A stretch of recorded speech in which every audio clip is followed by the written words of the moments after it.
Welcome to How's the Market, a podcast from your friends here at Keeping Current Matters, where we host conversations that'll help you save time and build confidence so that you can stand out as your market expert. I'm your host, David Childers, and today's conversation is with Chris Elliott. Chris is an agent and team leader with the Elliott Real Estate team here in Richmond, Virginia, and he's got over 10 years of real estate sales experience. And I want you to listen for a few things. First, listen for his daily routine and what he does to work on his business as he then works in his business. Second, listen for what he is doing with his team to prepare well for buyer and seller presentations. And then third, the thing I'm most excited about, Chris is the best at local market update videos, and he's going to give you the way to get started today in making your own market update videos. So let's go ahead and get started. Chris, I'm excited to have you on the podcast. Mr. Childers, thank you for having me, sir. Well, thank you for joining us today. And let's hop in. You're an agent here in Richmond, Virginia. You're a team leader. Right down the street. Yeah, you're a team leader. You're a coach in this market. So, the name of this podcast is How's the Market? So tell me, Chris, how is the market for you and your team right now? The market is very good, very good. We're, as you might know, we are experiencing a very hot market in Richmond, Virginia right now. Thankfully, we have seen where transactions have declined across the board, but thankfully we have not experienced that at our team. Very, very grateful for that. With people that you're coaching right now and other agents that you talk to, how do you see your business as compared to theirs? Because I don't know that if we had every agent on the country on this podcast right now, they would have the same answer as you. Sure. So just to be clear, so I don't coach any agents outside of my team.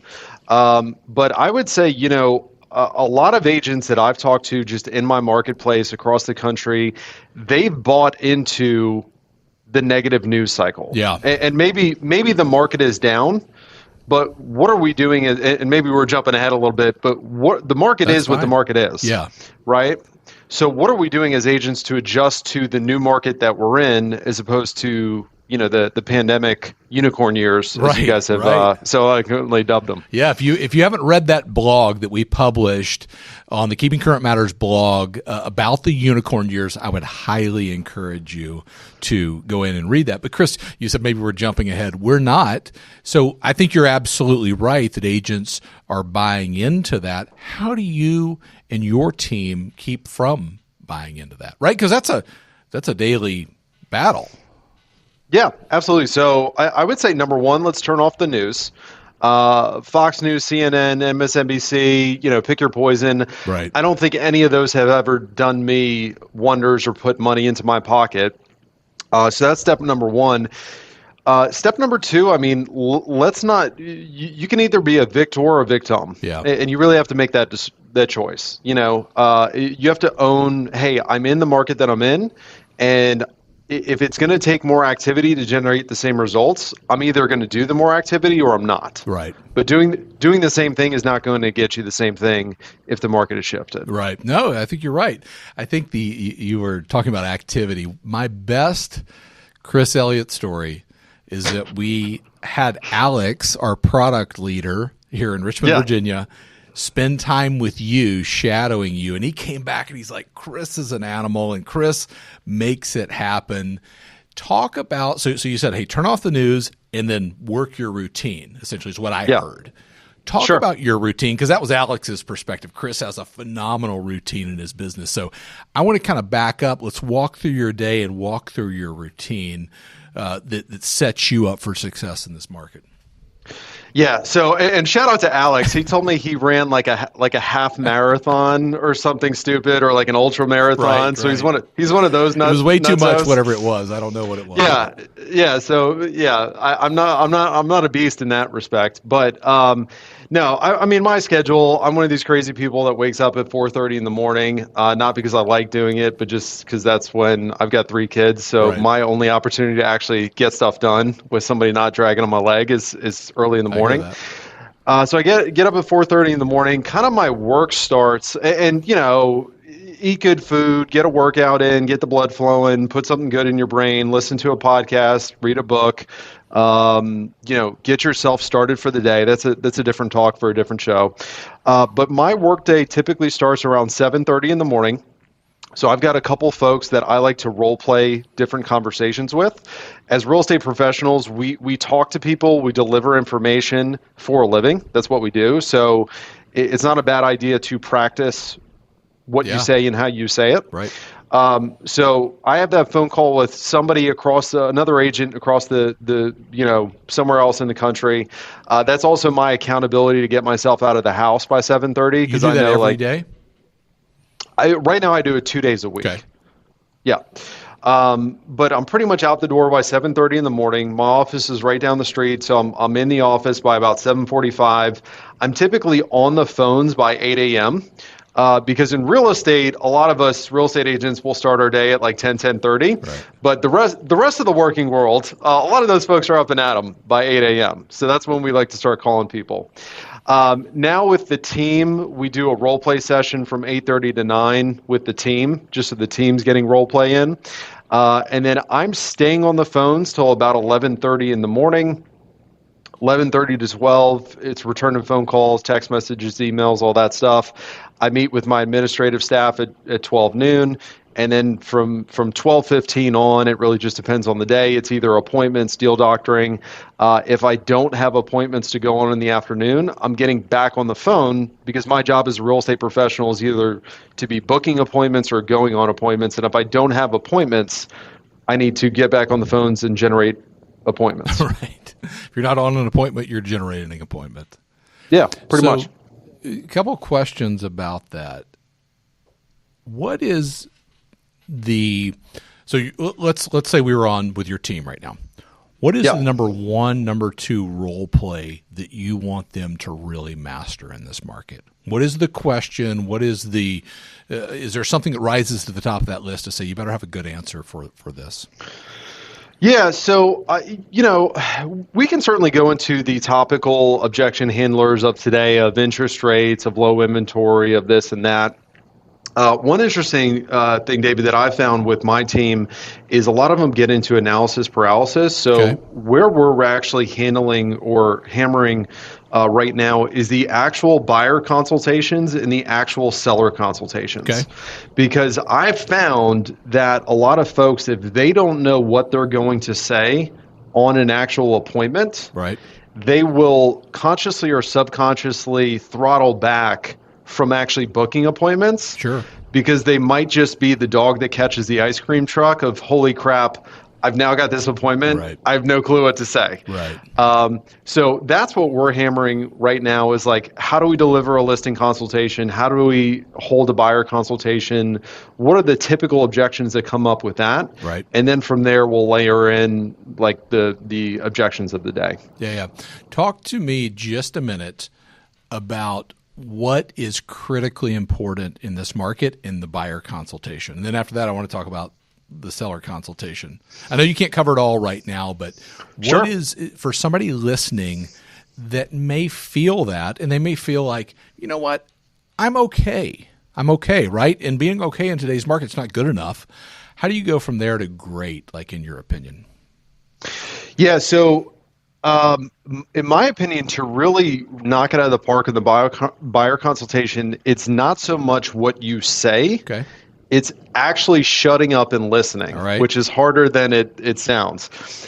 So I train my team, if you can really listen to a buyer, if you can ask the right questions, if you can slow down to speed up and really hear what they're saying, why they're saying it, and give them that confidence that you're actually understand what they're looking to achieve, pretty much everything else falls into place, because we're in such a busy world. We're in such a narcissistic world with social media and everything, where everybody wants to talk. Nobody wants to listen. So if you can make somebody feel heard, you've already gained that trust.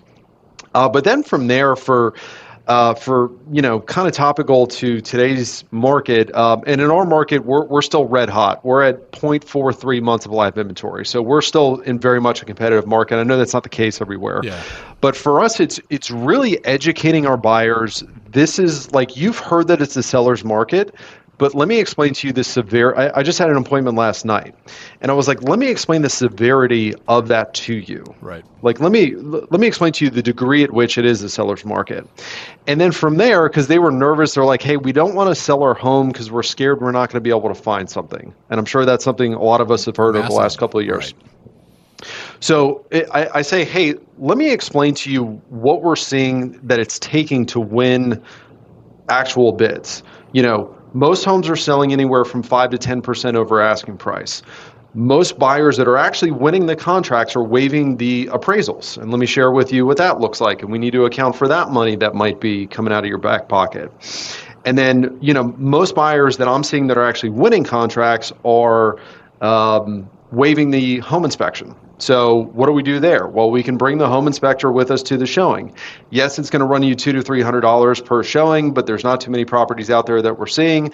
And hey, at the end of the day, this is what's winning contracts. I can tell you, like, I work the listings on my team, so I'll sell 50 listings a year.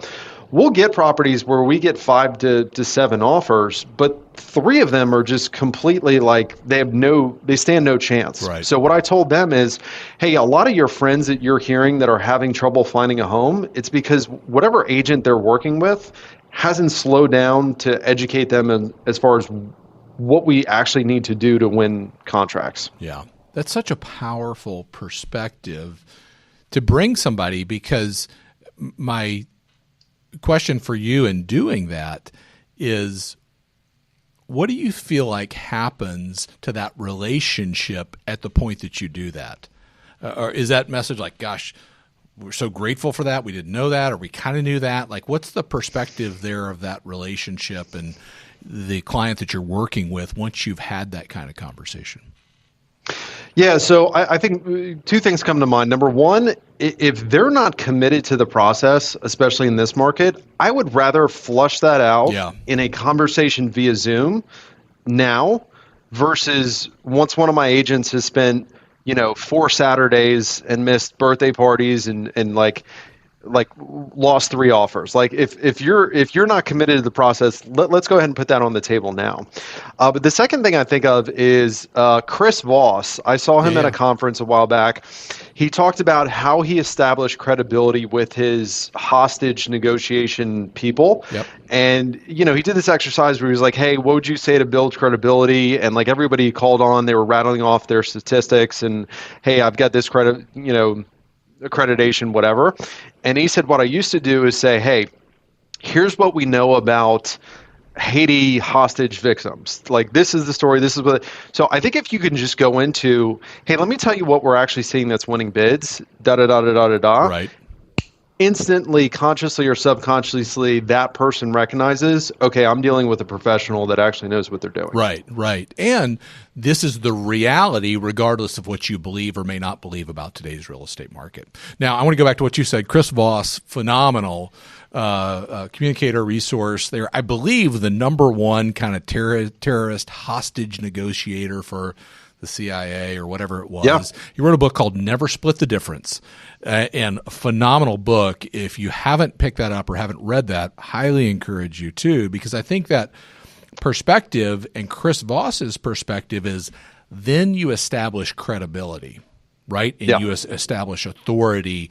And I think sometimes in our business, certainly in today's market, many agents may be fearful of doing that because it may cost them the deal, or I may say something that people are, offended by lack of a better word. Yeah. Yeah. So that's a phenomenal resource.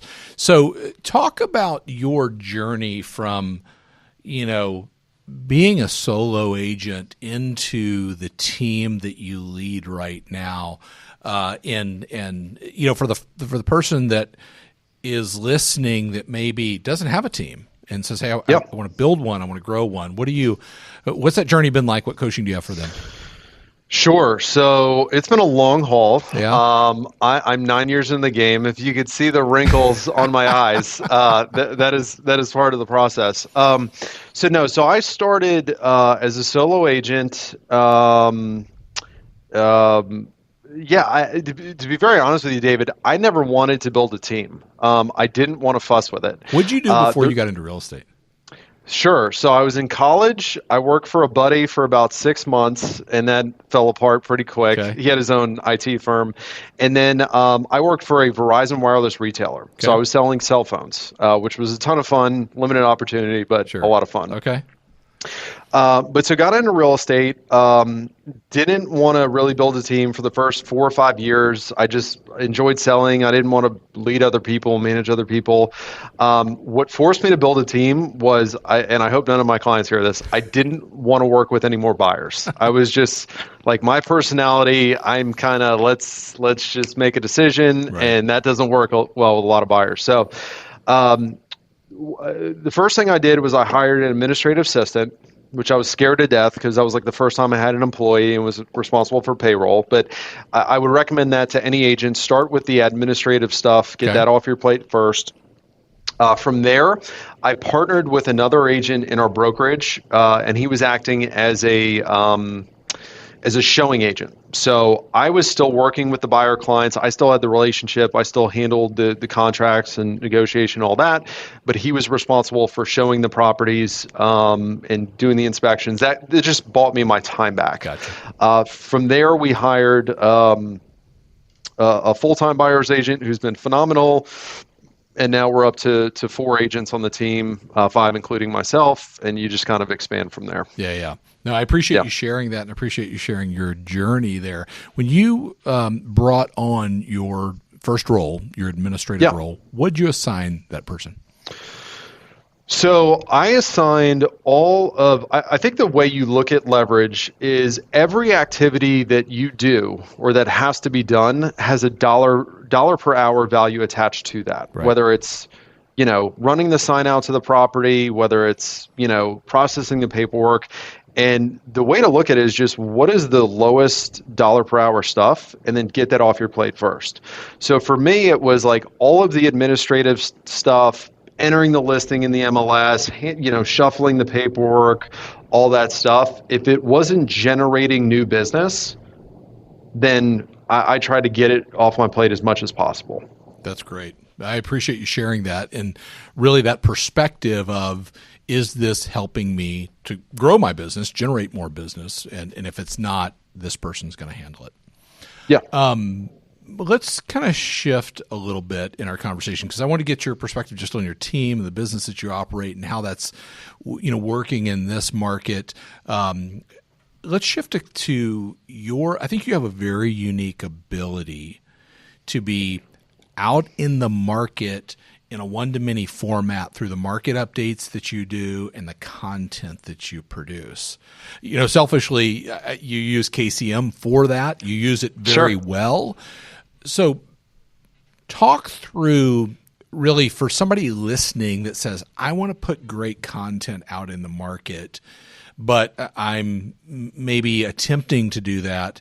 What's been your journey, and where'd you start to be today, where if you're not following Chris Elliott, he's in Richmond, Virginia, his market updates, think they can find you on Facebook, you can tell everybody where they can find you at. Go check those out, because you do a great job producing those and getting those out in the market.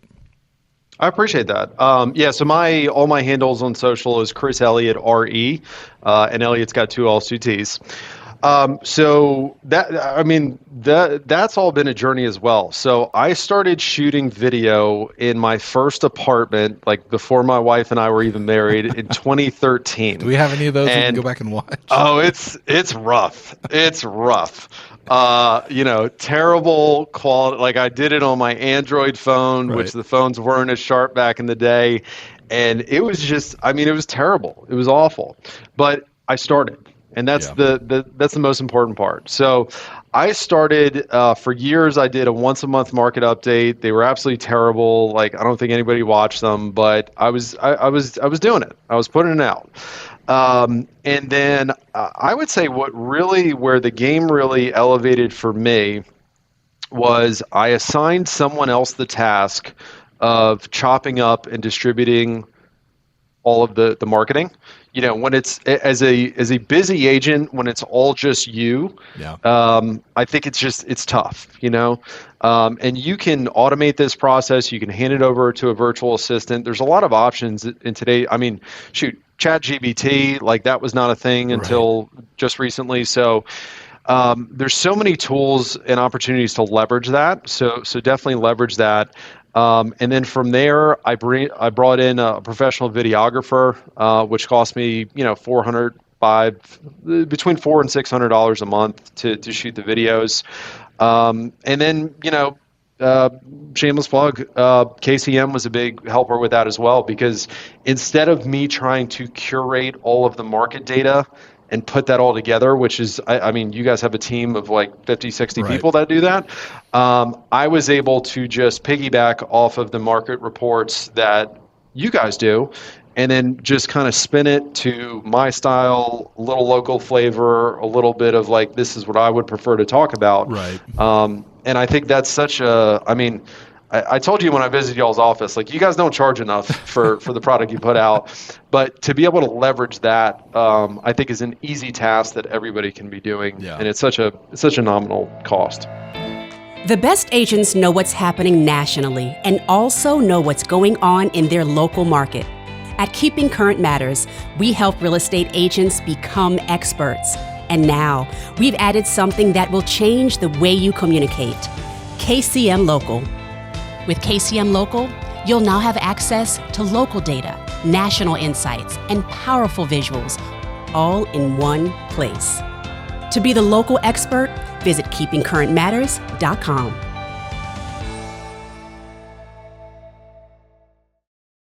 I remember that conversation we had, and we were talking about how you use the monthly market report that we publish on the 10th of every month about what's happening in the business. And I want you to kind of break that down, because I think you've condensed your recording into one day. I may be wrong about that, but kind of walk through that. Okay, we produce a market report. You see that, and I don't want to spoil it, but you sort of say, this is what I want to use. Walk through that process, because when I heard you, when we talked about it, I'm like, that's phenomenal. Because what happens at KCM is we produce content, we produce resources, insights, all the things that we do. And then we have people like you out in the market that produce something that's different. And I'm like, that's awesome. That's really cool. Yeah. So walk through that sort of process that you use once the monthly market report is published, and then you take it and go, hey, we're going to create our own unique piece of content around it. Sure. So the first thing that I do that's been super helpful for me is I book on the first of every month. I book a appointment with my videographer for typically the 14th or the 15th of the month. Okay. So you guys put out your stuff on the 10th. Right. I talked to Alex. I was like, man, if you guys can get it on the 5th, that'd be awesome. But you've got the best in there, so I think it's a good call. Yeah. So you guys put your stuff out on the 10th. I've got that appointment on the 14th, 15th. I've got a crazy busy schedule, but I know, like, man, I've got 4 days to squeeze this in, right? So I'm giving myself a deadline of I've got to get it done by this date, and I think that's an important part of it. From there, you guys put out your market report on the 10th. I'm going to first watch that, which is anywhere from 10 to 20 minutes, depending on the month. I'm going to take a bunch of notes. I'm learning. I want to know what you guys are talking about. I want to, get those bullet points, right? Yep. Once I've got my outline, I'm then going to look through that outline, and I'm going to think about, okay, what do I want to talk about? Of the several different topics that you guys talk about in any given month, what do I think is relevant based on the conversations I'm having, what's applicable to my market? And then I'm going to basically rewrite a market update outline for my specific market. From there, I'm going to go, if you guys are saying, hey, inventory is down, I'm going to go look at the market stats in my market. And I don't know if you want to talk about it, but I know you guys have a new cool product. Yeah. You can talk about it. I'll talk about it as well. But Yeah, I don't know a ton about it other than you guys are basically doing more of the legwork, which is even cooler. Right. But what I used to do historically was I would look at, okay, here's the talking points from KCM. Let me go see how that compares to my local market. And I would pull those stats. And then I'm developing this outline. As I'm doing the outline, I am thinking through, okay, of the slides that you guys use, which is a separate thing that you can download from KCM. Which one of those slides do I want to show up as I'm talking? And I'll just make a little note in that Google Doc for my videographer of, hey, when I say this, I want you to show this graphic. Right, a little and cue kind of deal. Yep. And then same thing with like if I'm weaving in the market stats from my personal market, I'll download that file and say, hey, have this populate when I say this. So I'm creating that market update video. And then from there, so that's a long form, probably 10 to 13 minute video when it's all said and done. From there, I'm going to siphon off 3 to 4, 2 to 3 minute videos. Okay. So maybe it's a topic that I brush on in the market update that I want to expand upon, or maybe it's something that didn't make the cut for the market update, but I still want to talk about. Or maybe it's just a question that I'm getting a lot right now of like, what about higher interest rates? And I'm going to talk about that. So I'm going to write out 3 to 4, shorter videos. So I've got 4 to 5 videos that I'm going to shoot. I'm going to sit down with my videographer. We've got to condense to about an hour and a half, where I'm just going to bang out those videos, 5 of them in a row. I'm going to shoot those. So now I've got 5 kind of longer form videos. I'm also going to ask my videographer, hey, of this, I need you to pull me out 10 little short reel clips, 60 seconds or less. So I'm not having to like recreate those. What you've already shot. Yeah, he's just extracting those. So now when I'm all done, I've spent 2 hours with my videographer. I've probably spent 2 to 3 hours writing the material and then another 2 hours filming. I'm into this for 5 hours. I've got a market update video. I've got 3 to 4 longer form videos. I've got 10 little shorts. I send them over to my marketing gal. She writes all the copy. She writes the headline. She does the posting. And I'm out of it, and I'm done for the next month. That's awesome. I appreciate you breaking that down. I mean, that's a master class in how to create content, market update videos, 5 hours a month, and get everything you need. Now, I want to go back, and I think the biggest thing that you said from a professional standpoint in treating the business as a professional is make an appointment with yourself. So we published out on the 10th, and we'll see if Alex can get it out a little bit earlier. But make that appointment on the 14th, 15th, 16th, whatever that time frame is based on the weekend and all that when things are published, and get it out there. Now, the thing that I think is phenomenal that you have done and what we're about to release at KCM is KCM Local, which is we take a macro view of the U.S. market, and that's critical, critically important because that's the way the consumer is educated. And then, now we're going to bring the same perspective based on the market that you want to record for. Maybe that's based on the market area, which they would call like the CBSA, which Richmond would be a CBSA, a market area, Dallas, Chicago, whatever the city is. Or you can define it by zip code and bring in all the relevant pieces from a trending standpoint. So let me give you an example. You talked about how our market is unique and different here in Richmond, Virginia, and there are a lot of reasons for that. We're not too far from D.C., and we get some of the influence there. And but what you can say is, hey, here's what's happening nationally, but let me show you what's going on. Let me give you my local perspective and expertise. And I think the agent in today's market that leverages their local expertise combined with a national fluency, I understand what's going on, is the winning combination in creating those videos. And you're doing that prior to us releasing that product, so it's neat to have this conversation now, and I appreciate you breaking that down. Yeah. Well, and it's so cool that you guys are connecting those dots, because I remember I talked with you guys, I think it was 6 months ago, and I was like, hey, because you guys were asking, hey, how can we make your life easier? I was like, I think that's the only thing. Right. And you're like, well, let me show you what we're actually working on. Right. So pretty cool. Right. Yeah. I mean, we've spent this year going around the country, Tom Ferry and I going through his roadmap tour, talking about, okay, here's what's happening nationally. Here's what's happening in your market, and giving people those resources. And over the next 12 to 18 months, we'll continue to release more and more products that will be, put sort of the keys in your pocket, in your hand, to drive your local market perspective and bring the insights in there. So phenomenal there. Anything else on content that we missed that you want to talk about?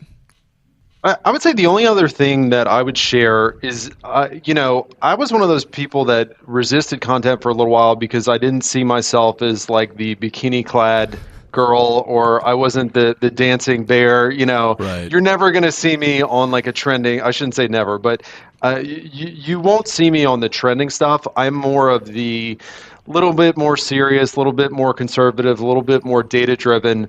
But I think there's also a place. Neither of them are wrong. I think there's absolutely a place for, hey, I'm not going to be the most trending, but when somebody gets into the mindset of I'm thinking about buying or selling and I want actual data, right?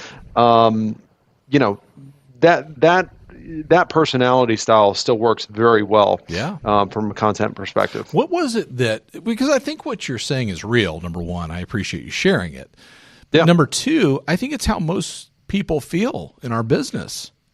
Most people didn't get into real estate to start making videos. It became something that you had to become competent at to get the message out there. So what for you changed to get you in a point where you're like, okay, I can do this?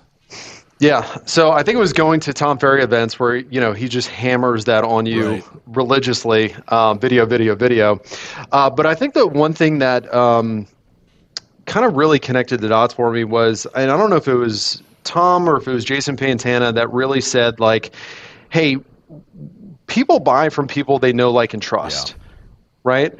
And video is the only way that you can get somebody to know, like, and trust you before you, number one, before you meet them. Right. And number two, at scale. Right. Like, I can build relationships at scale from video. And there's very few mediums that you can actually do that, and very few that are available to the general public. So it's such a leverage piece of building those relationships at scale, allowing people to experience what you're like before you meet them. And I can give you so many stories about that, but it's to the point now where if I'm like we're looking at putting a deck on the back of our house, there's not a single contractor in Richmond that I found where I can go and look at their YouTube channel and I'm like, man, that's a huge missed opportunity because I want to know who I'm going to prospectively be working with. And if I can't experience you on video, then I'm working off of recommendations and how was the meeting at the house. And it's such a missed opportunity. Yeah, no, I mean, you build rapport before you even show up. That's how I would articulate that. Do you find too that you kind of meet people and they're like, man, we've seen your videos? So I would love to say I have that much reach. I don't have that much reach, but I will say I noticed a distinct difference when we started an email newsletter and we were repurposing the content to our entire database. So when I start calling and following up, I've just noticed like they take my calls more often. The conversations are different. Like I've set up a different level of authority and respect of like, oh, this guy actually knows what he's talking about, right? Or I'll notice if one of our process is if I'm setting an appointment with you to go chat about the sale of your home, I'm going to text you a link with a series of videos that you can check out before we get together. Right. And I noticed the ones where they actually watch the videos, like we sit down and it's no longer the interrogation process. It now becomes more of, hey, Chris, what do we have to do? And the appointment's won before you show up, in my opinion. No, and that's what I'm saying is you record that video and people consume it and they see that, they become more comfortable in that scenario in that with you. Now, I'm going to say something. I'm fast. I want to hear your response. You can agree with this. You can disagree with this. My opinion of video. Disagree. Right off the bat. My opinion of video is the only way you get better at it is by doing it. 1,000%. The only way you get better, and if you're not, we joked about your first videos, I'll look at the same as of mine. If you're not able to look back a year, 2 years, 5 years from now and almost laugh at what you started doing, I wouldn't say you're doing it right. That ability to get better at it and produce it, and maybe that's maybe I'm going too far down the road on that, but I think getting started is the biggest piece of being able to do what you do. Yeah, I mean, whether it's video, whether it's calling, whether it's presentations, whatever, I tell my team, like, hey, when you start, you're really going to suck.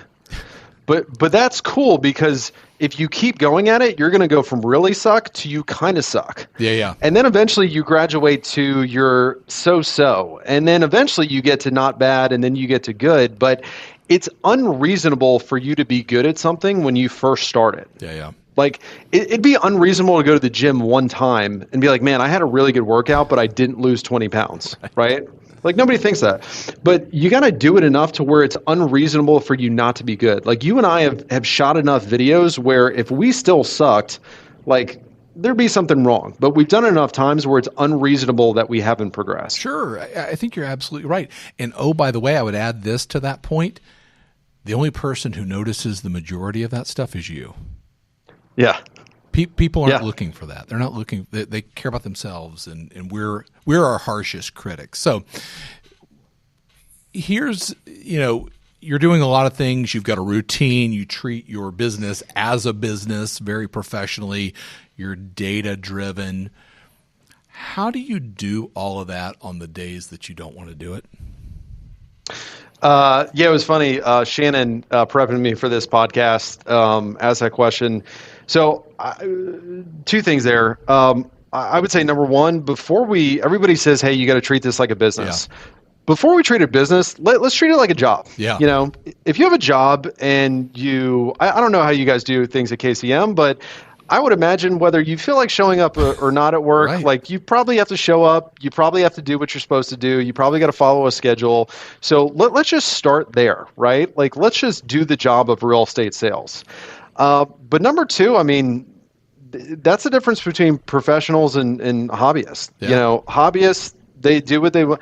I am a golf hobbyist. Like, I like to play golf when the sun is shining, when I've got the time, when other things aren't going on.